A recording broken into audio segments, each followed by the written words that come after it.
War serves as a large-scale culling mechanism, selectively reducing populations while reinforcing hierarchical control structures.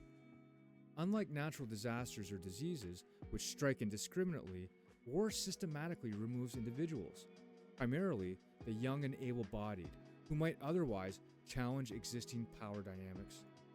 These are often the most physically capable, independent-minded, and ideologically driven members of a society, the very individuals who could pose a threat to the ruling class if left unchecked.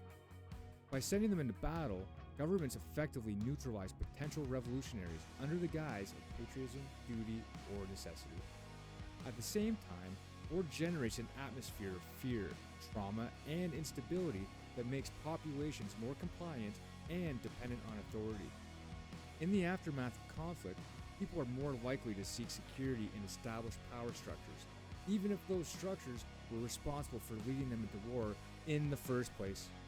The psychological toll, grief, displacement, economic ruin, conditions societies to accept suffering as inevitable, reinforcing cycles of obedience, submission, and acceptance of state violence as a norm.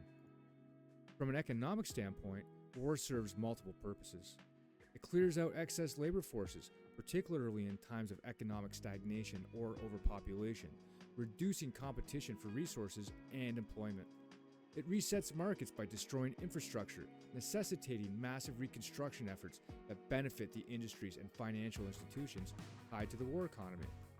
The military-industrial complex thrives on conflict, as war justifies immense government expenditures that funnel wealth upward, enriching the elite while burdening the lower classes with debt and scarcity. Nations often emerge from war with a restructured economy that favors those already in power, consolidating their wealth and influence. On a psychological and cultural level, war normalizes brutality, conditioning societies to see violence as an unavoidable aspect of human existence. This desensitization ensures that future conflicts will be more easily accepted, creating a self-perpetuating cycle where violence begets violence. Entire generations grow up with the scars of war, whether through direct experience or inherited trauma, making them more susceptible to authoritarian narratives that promise order and protection. In nature, culling occurs as a means of population balance, ensuring that resources are not depleted beyond sustainability. However, war is not a product of natural balance.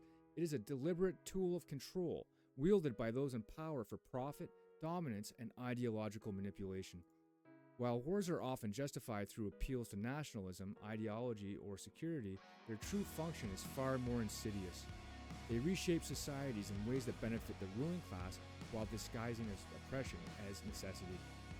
While the mechanisms of war often serve the interest of the powerful, it is through the crucible of conflict that societies, despite the pain, are compelled to evolve and reconsider their values. Though war brings immense suffering, it is through that very suffering that humanity is forced to grow, adapt, and ultimately redefine itself, forging new understandings of power, unity, and resilience.